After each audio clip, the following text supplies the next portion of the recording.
When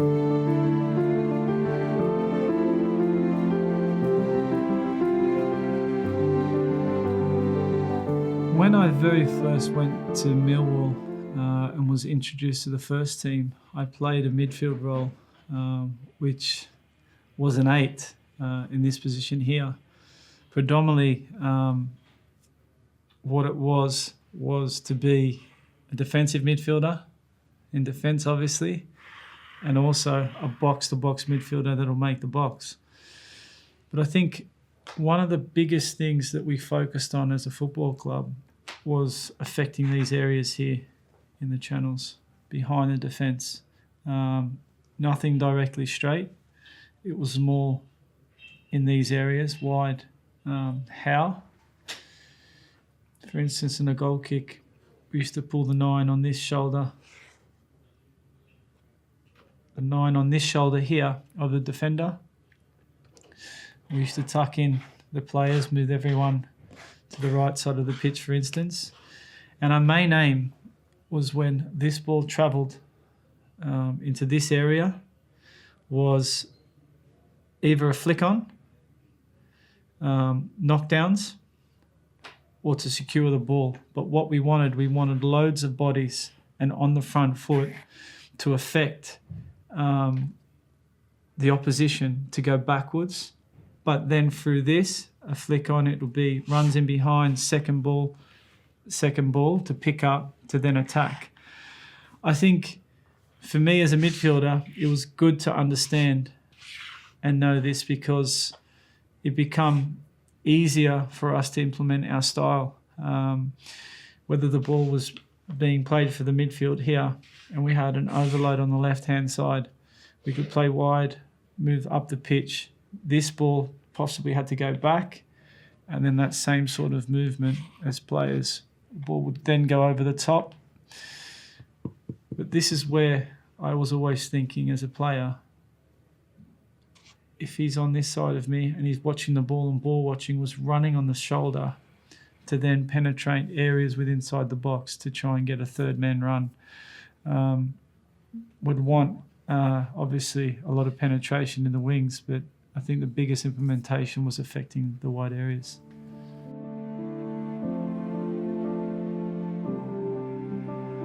My move to Everton, I found myself in a different position. I think as the team evolved, one of the biggest importance for David Moyes was this player here, which was Lee Carsley.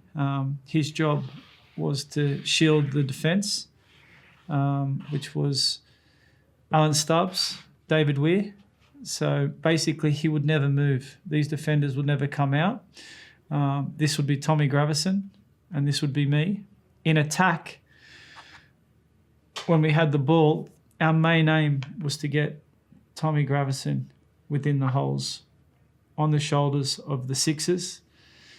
The 9 to try and pin one of the defenders on the same side as the ball. And this is me here.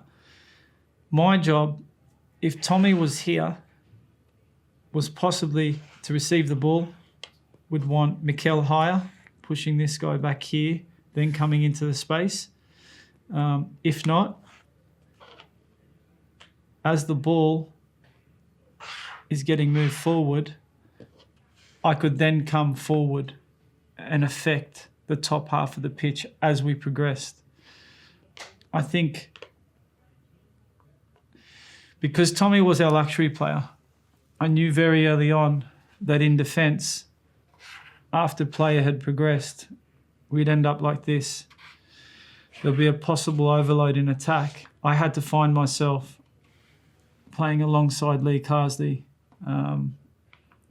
when the opposition had the ball. So it was potentially an 8, like it was at Millwall, getting forward and coming back. In defence, it'll look like this. Tommy would then work his way back in. I think the biggest thing is when we could win the ball back after their attack, we could get the ball wide. Duncan Ferguson could show on the shoulder to Tony Hibbert. If Fergie was looking on receiving the ball, then this would be me Tommy will be ready in transition, possibly just making his way back. But then I would be on the front foot looking as the movement goes for this ball, possibly in behind for that ball. Now in this instance, it'll be Tommy, Kevin Kilbane, Lee Carsey bring out the back. I wouldn't make the box. But when this repetition happened on the other side, I could then be the third man runner to the back post or the near post to hopefully score goals. So as I evolved through the years, Tommy had left. This usually would be me. I'd been lucky enough to convince the gaffer to move higher within the pitch. That meant that I could then team up with a striker, whoever the striker was at that time, whether it was Saha, Yakubu, James Beattie, Yelovich, Duncan Ferguson, Kevin Campbell. My job, if I'm playing with maybe Yelovich, is to be the pin man. Also Fellaini as well. So what I like to do is whenever we struggled playing out the back, same sort of thing is I used to pull out as a 10 onto the weaker defender. So before the game with analysis, I used to look at the centre backs, who was taller, who was stronger. Does this defender that plays on the left side of the centre back, is he left-footed or is he right-footed? That affected the way I closed him down. If he was right-footed, then I'd show him on his left foot to make him come out, which is uncomfortable, which then sends a signal to the midfield that he's only going to play the right way, this way. So what I predominantly wanted to do is whenever Tony Hibbert was in trouble and couldn't get out, whenever a centre-back, anywhere on this side of the pitch, I could go high, push the defenders back, and I'd want this ball played to my chest or to my head, but I needed bodies. So this gives a signal to the midfielders to be on the opposite side once the ball had travelled, because 9 times out of 10, I would win the header, I'd bring the ball down, or I'd win it, that the defender would just knock it in these areas here for the second ball, which then could move us higher up the park. Another ball that was played a lot when we were much higher up the pitch, so say in these areas here, was a diagonal. This is the ball that I loved from this area, from Bainesy, Hibbo, or even a centre-back bringing it out.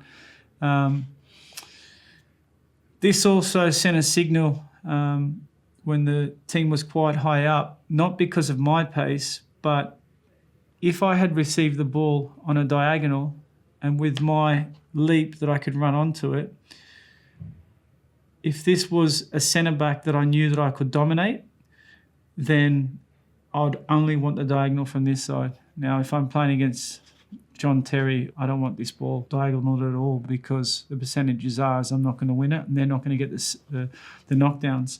So this diagonal here would come across to me, which meant Pina already knew to get on his bike.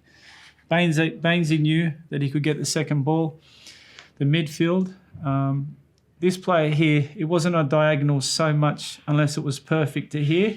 It was more for the flick on for the ball in the channel than for me to spin and make the box. So a lot of startup plays used to start from these sorts of areas. But I always used to find myself a lot higher up the park, affecting the play, and especially my movements in this half, especially if we come here inside, is when the magicians get the ball. Mikel Arteta, Hibbo overlapping. On this side, it'll be Bainesy and Pina.